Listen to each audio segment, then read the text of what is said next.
Welcome to Grace Bible Church's Wednesday evening prayer meeting. Today we'll begin the first of a three-part lesson that addresses common excuses for not praying. Now we'll have the first lesson today and then pick up with the second lesson in 2 more weeks as we're going to be participating in a special week of prayer sponsored by the Masters Academy International next week. And for any of you who might be interested in this and want to participate in the special week of prayer, here's some additional information for you. It's going to be, again, sponsored by the Masters Academy International. This will be Grace Bible Church. Will be participating in that from Sunday, this coming Sunday, July 26th, to the following Sunday, August 2nd. Now, I know the structure of the program says to either participate one Sunday or the next, but because of our special relationship with the Masters Academy International, from Pastor Frank's association and work with them to missionaries that we're actively supporting and relationships that we have in those regard, we're actually going to bridge both Sundays with a special emphasis on prayer for the work of the Masters Academy International is participating in and works that we're associated with and that we we partner with. And then throughout the week, we're going to participate as they send out emails, part of the campaign with how to pray. They're going to have different items that you can be praying for in general, and then specifically some of their training institutions, some of the men that are serving in that capacities, and the emphasis is on a global intercession for shepherds and saints.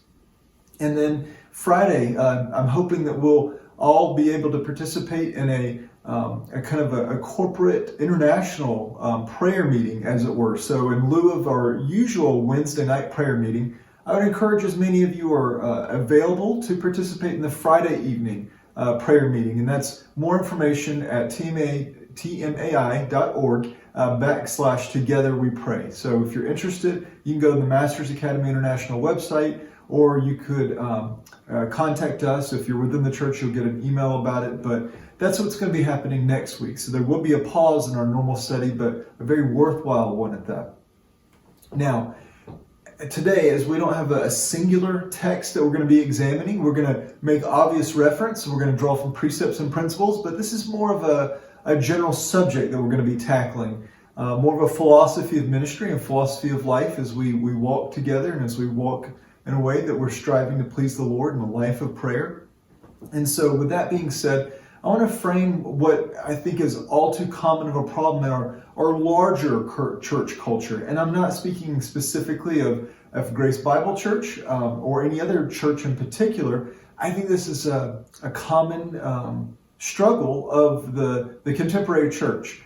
And I want to also qualify that this is the next portion of study as we work through D.A. Carson's book on the prayers of Paul. It's not a response or correction of our immediate fellowship again or any particular person. It's not that, I think that certain people should have certain people in mind and they need to be praying more often, or I wish the church would do this. And so instead of just directly addressing it, I'll just treat it as this general subject. There are times, obviously, in the life of the church to address things, but I'd be more direct about it. I'd say this is an area that we specifically need to work on or that we need to strengthen ourselves in. Truthfully, this is a common thing of the contemporary church. And again, it's the next portion of study in the book that we're working through, D.A. Carson's book on the prayers of Paul. And so he takes this break. I think it's a good one for us to take as well. So it's the next lesson in the book, and it's, again, a necessary one. So struggling to have a consistent pattern of prayer is again a common observation I've made in my years of pastoral ministry, and that even through my years of training and just growing up in the church. If you ask people what discipline, what area of your Christian walk are you struggling with, most consistently, from my observation and my experience even, is that it's that of praying and praying consistently and praying with just a discipline and a faithfulness and maybe even a joyful faithfulness about it. Maybe there's a sense of duty and that's why it diminishes, or there's an embarrassment to participate in a public context, but maybe also just a weakness in a private context. And so I understand that, and many points to that I can relate with. There is a struggle to this discipline. We've alluded to that in different weeks. We've addressed it directly. Even last week, mentioning that it's the one area that is so uniquely impactful, and yet it's the one that we have the least tangible evidence of our participation. We're really wholly depending on the Lord. We're crying out to Him. We're petitioning. We're pleading. And we have to leave it there. And that's there's a wrestling in prayer, there's a striving and a struggling in prayer, but there is a unique challenge to it for us. So we've taken that on. We've tried to address it in a variety of ways, but now we're going to take it on even more directly. So to help with this, let me begin with an illustration that I think helps frame these lessons in a way that's clear and I hope relatable. For me personally, there was a season of life in which I was meeting with a professional physical fitness instructor, or a physical fitness trainer. Every week I would meet with him. And he was uniquely qualified with a background of impressive credentials and a wealth of knowledge and personal experience. He had been a master trainer for the Marine Corps, and he'd done some training with the Army as well, himself doing ultra races, and just a very skilled and competent and strong and insightful man in terms of the area of physical fitness. Again, himself being extremely fit, it wasn't just theory, it was practice for him. He knew exactly how to assist me as well. He did some diagnostic things which were embarrassing, not in any awkward sense, but just to find out how weak you are is it's a little embarrassing sometimes to watch your arms and legs tremble as you're wondering, why are they trembling? I'm not using much weight, but it's the nature of the exercise. And again, learning your own weaknesses is a humbling experience, but that was part of the process, and he worked with me on that. And he knew exactly where my areas of development needed to be directed, and he would target those and help me. And he generously provided me logs. And if you are familiar with me, I love logs and data and keeping track with time and activity and are things being done well and efficiently. So he would provide me logs, which is things I enjoyed, logs of my training and instruction, and what exactly I needed to work on between one week to the next. And he knew I had free, rather liberal access to the equipment that I needed, and I had articulated a desire to progress and to succeed. I had motivation to progress and succeed, personally and professionally. However, there's a bit of a problem because I never quite made it to the gym between those training sessions from one week to the next. And while my progress was tangible, I was grateful that I was making progress that could be quantified. It was nevertheless minimal and quickly lost when my prescribed number of weeks of training were completed. At the time of completion, I also had enough to excel on my own, but never quite did. I didn't prioritize it quite like I should have. And today I make various levels of concerted effort to stay respectable and sufficiently healthy. I think that's just a mild conviction of mine. I think it impacts my even kingdom usefulness. Though I would gladly affirm the value of applying even more effort, and I would concede it's not as high a priority in my life, and I don't necessarily take the time to invest in more effort. Could more be done? Absolutely. Would more be helpful? Probably. And so here we are, in that all too common sphere of our experience, and we're here because of our excuses. Excuses. We are natural-born generators of excuses. And at their core, they reflect our affections, our disciplines, and our beliefs. So here we are, now 15 weeks. This is the 15th week into our weekly prayer meetings as a church body and as those who may be participating with us. And as is already, we've been continuing to give intentional direction and exhortation to the high value and place of prayer. We've looked at text, we've looked at philosophy and principles and personal and ministry thoughts and objectives on it. So by now, 15 weeks in, this is week 15, so 14 completed, there should be tangible evidence of progress that our prayer lives are maturing and progressing. It's not because of anything I'm saying. It's not anything because I'm any kind of unique context I'm fostering for you. I do hope the Lord's been pleased to see this time as useful, but in as much as I've directed you to the scriptures, I've encouraged and fostered a context of us to set aside in prayer, there should be tangible progress. And so we need to examine, is there tangible progress, or are we finding ourselves stumbling over continued excuses for a lack of greater progress?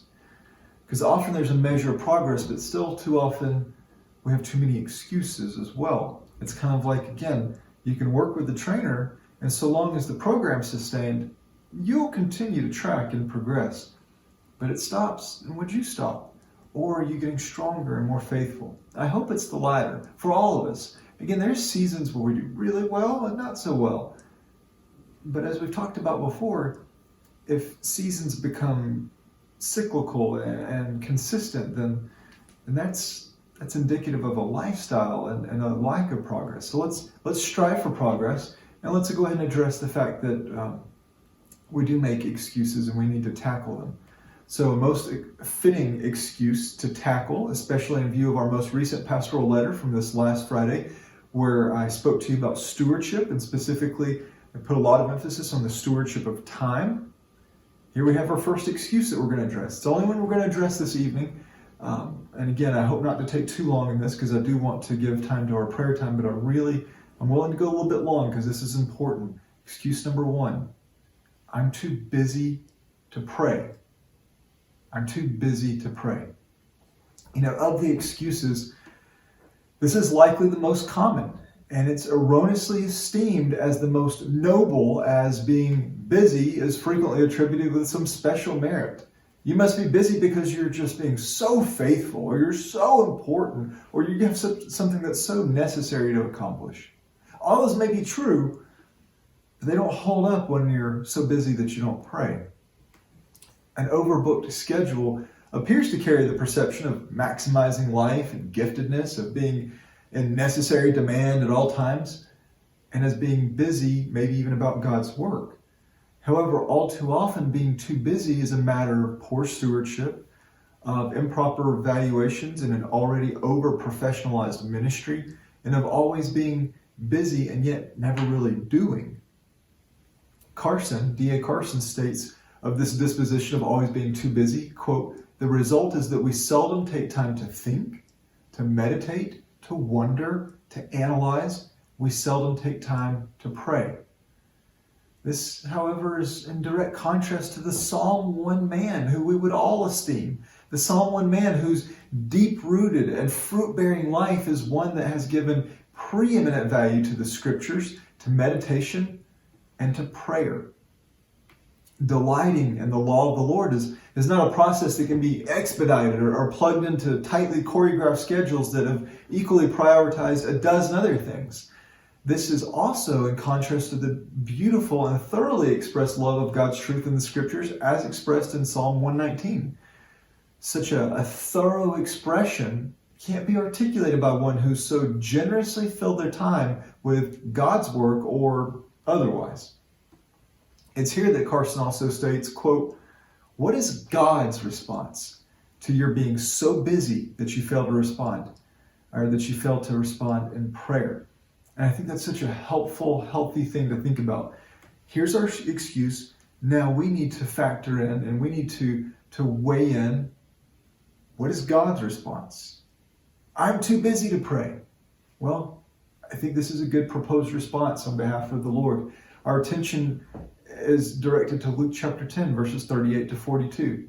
I'm probably familiar with it. Mary and Martha. If you didn't know exactly that's where that text was, you have the two sisters there in the same home, hospitable context of Jesus and disciples. How do you respond to this beloved rabbi, beloved teacher being present and yet having the responsibilities of hospitality? It is a really tough tension. It's a hard place to be. And it was a tough place for Mary and Martha to be as well. So here we observe that well-known account of Mary and Martha, and we find that Jesus specifically references how we can understand this, namely that Mary chose the good portion. Mary chose the good portion. Martha, Lord, don't you see what she's left me with, all this work? Mary chose the good portion that would not be taken away from her. She didn't choose the urgent, not the most demanding, not that which would secure her accolades for sacrificial labor and service, but the good portion, that which was enduring and best. Mary chose the intimate presence of her Lord over the necessary service of the day, and this was commended. And with this passage in Luke in view, remember that this is a historical event. The ministry of the incarnate God is He dwelled among men. This was not a parable told by Jesus that was driving toward a singular point, but not intended to have its every element qualified and examined. Rather, this was a direct address by Jesus, and He's addressing this relational interaction with these two ladies and Himself. And what He's expressing is that God Himself personally affirmed one person's choices and conduct over another. Now, I am mindful of this. One has to be really careful here when they would speak to qualifying a statement by Jesus, particularly one of His evaluating one action and choice over another. However, the problem is not with the completeness of Jesus' statement, but with those who would potentially take it out of context. So while Jesus is saying that Mary chose the good portion, He is not excusing her from all of life's charges and responsibilities. You can think about Paul writing in 1 Corinthians 7 with the tension that's involved in this natural life. If you're married, if you have children, if you have work, if you have responsibilities, it's not that you can say, well, Jesus said to choose the better portion, and I can go set everything else aside. Well, first of all, there's value in family, there's value in work, and there's value in these other things. The issue is the prioritization, and what does that reflect? And there's going to be a tension, and it's going to be hard, and we're not always going to resolve it very well. But I would say live in a proper degree of tension, always striving to prioritize the things of kingdom purposes, reading the scriptures, meditating on them, seeking to obey, and praying. Because this is not an affirmation of the monastic abandonment of the daily affairs of the world to give exclusive attention to the things of God. That's foolish, and it fails to see the value of the glory of God again in our work and relationships and responsibilities. Now, just for a moment, I'd like to specifically also address leadership. And by leadership, I'm primarily speaking of pastoral leadership. And by extension, obviously, I would include in that deacons and maybe others that serve in a variety of leadership capacity in a church context. But I want everybody to follow along. I know that some of you may not be in leadership. Maybe you never have been, maybe you never will be, maybe you have no interest in that. But I want you to follow along, even if that is your context, because the church needs to understand the expectations for its leaders and graciously hold them to account and help them to be successful in their own efforts and faithfulness. Also, this reflects the ministry philosophy of the whole church. Leadership is also in danger of drifting toward this excuse of I'm too busy to pray, of claiming that it's too busy to pray. And the frightening thing is, if leadership buys into this excuse, the church will soon follow after. So let me frame this with a view to a light comparison, a light illustrative comparison with emergency services. And by that you can think of fire, police, ambulance, any kind of emergency response services, as it were. So most of us have never needed to be officially rescued from imminent peril, be it an accident, a fire, flooding waters, lost in the wilderness, whatever it might be.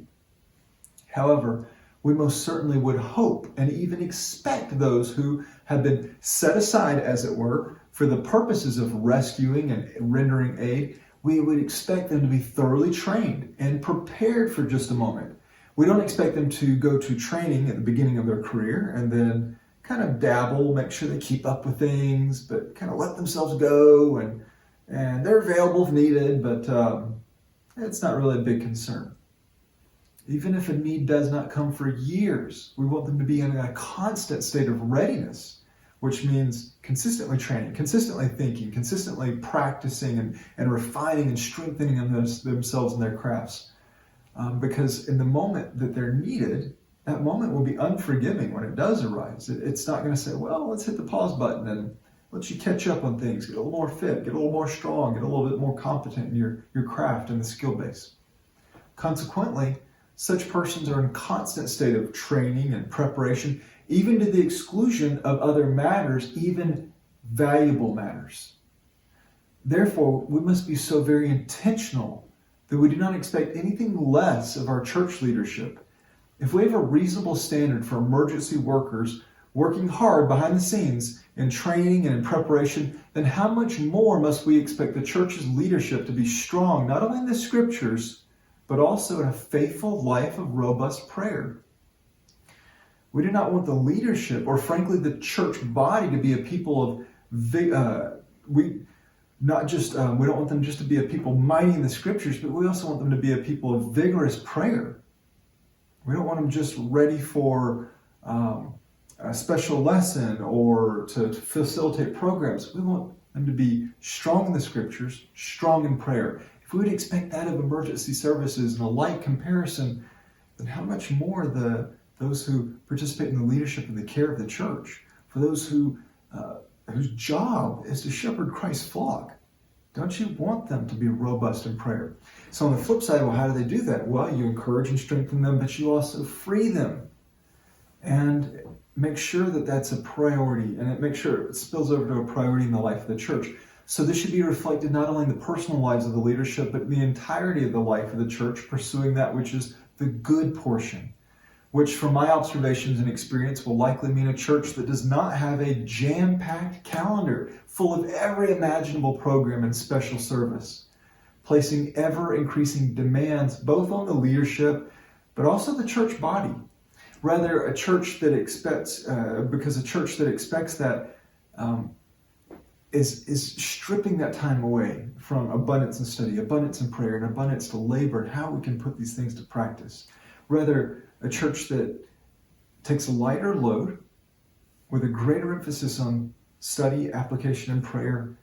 There's going to be strengthening there. There's going to be, I think, a better capacity to lead, a better capacity to shepherd, a better capacity to disciple those within the body, and then in turn the body themselves, they mirror and they mimic that.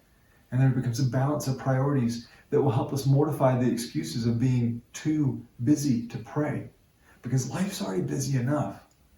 What a shame if we make the church too busy, and what a double shame if we have leadership that claims, I'm so busy serving the Lord in a Martha-like capacity, legitimate hospitality, being faithful, that I haven't chosen the good portion.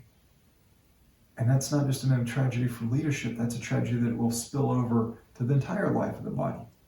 So let's put aside this mindset, this excuse of being too busy to pray. Now, these are challenging subjects, and this first one I think is especially challenging because we all struggle here to varying extents and at different times. And I would concede there's different seasons in life. New job, certain travel requirements, new baby. There's all kinds of, especially those new elements or major transitions, or I understand that. Time can be, and I think there's a measure of compassion that's got to be applied there. But let's not make that our habit or our pattern or what marks us. The refrain, I'm just too busy to pray. So what I'm hoping to do with these 3 lessons of excuses for not praying, I'd like to finish with a time of a little bit of guided personal examination and an encouragement for a plan of response. And so what I'm going to do now is I'm going to, in just a moment, switch to full screen, like we do at the end with the prayer items. And what I'd like for you to do in that time is I'm going to read off just some matters of general application and some things I hope you'll think about. And then I'll take about 30 seconds, 25, 30 seconds, somewhere in there after I finish reading.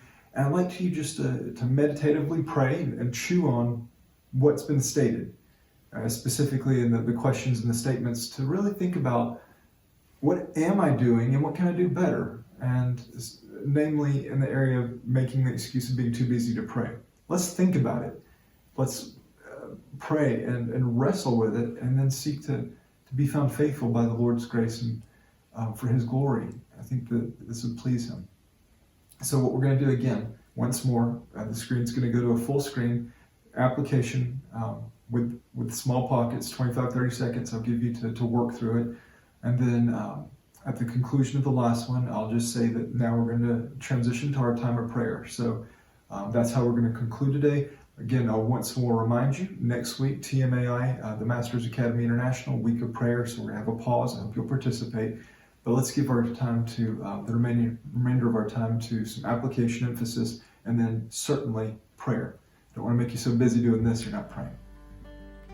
Resolved, I am not too busy to pray. Does your life and progress reflect that prayer is a critically central element to your person and walk with the Lord? Or are you just too busy to pray? Take a few minutes to think and pray on this now with a view to making necessary changes to either continued progress or changes to address a lack of progress and prioritization in prayer.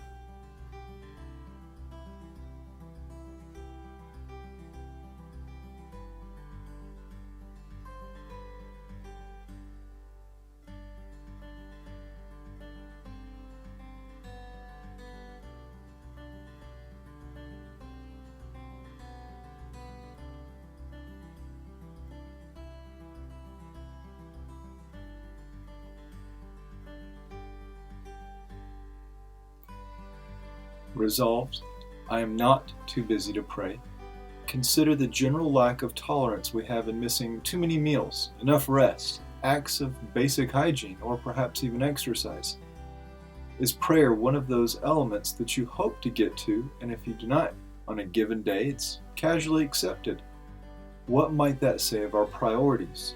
Is prayer a protected agenda for your daily life experience?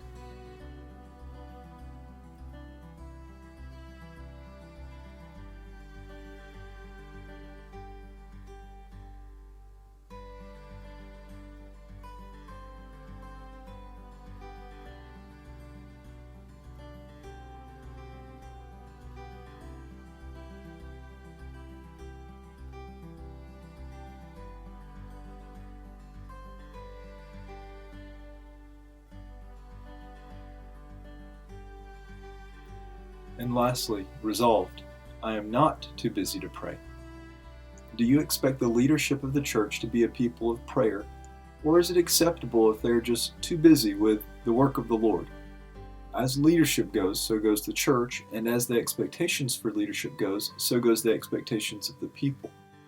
What do you expect of your leaders, and how might this inform your own standards regarding the discipline of prayer?